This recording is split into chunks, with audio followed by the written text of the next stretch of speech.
చర్యకి పాల్పడలేదు. వాళ్ళని ఒక్క మాట మాట్లాడారు.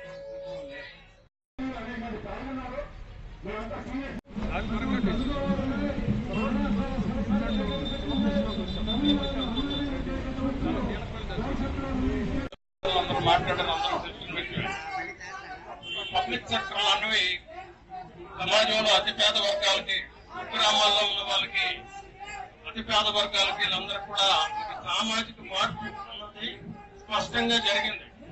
ఇక్కడికి వచ్చిన వాళ్ళ మాలోటలను కూడా బిడ్డల్ని అత్యున్నతమైన స్థానంలో చదివి అక్కడ పంపించడానికి కారణమయ్యాం. అదేవిధంగా ఒక ఎగ్జాంపుల్ మీకు కోర్టులో చెప్పాను. కోర్టర్స్ లో ఒక కళాశీగా అతి చిన్న ఉద్యోగం చేస్తున్న వ్యక్తి వాళ్ళ బిడ్డల్ని ఐఏఎస్లు చేయించుకున్నారు. సో అటువంటి సామాజిక మార్పుకి చిహ్నాలే ఈ పబ్లిక్ రంగ సంస్థలు.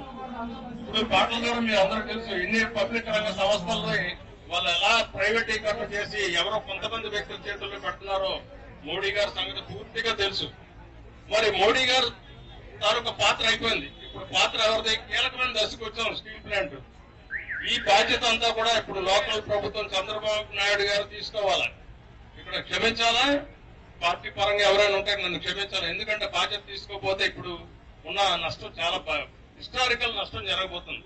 ఎందుకంటే ఈ ప్రభుత్వం మీద కేవలం ఆధారపడి మోడీ గవర్నమెంట్ నడుస్తున్న తరుణం మంచి అవకాశం, ఒక చరిత్ర సృష్టించే అవకాశం తెలుగుదేశం ఉంది. దీన్ని మీరు మర్చిపోయి మోడీ గారు చెప్పింది ప్రెషరైజ్ చేసి దీన్ని పనంగా పెట్టి మీకు కావాల్సిన ఫండ్స్ ఏదో తెచ్చుకొని పోలవరమనో లేకపోతే క్యాపిటల్ బిల్డప్ చేసుకోవడానికి తెచ్చి దీన్ని అన్యాయం చేశారంటే మీరు మాత్రం చరిత్రహీనులుగా మిగులుతారు.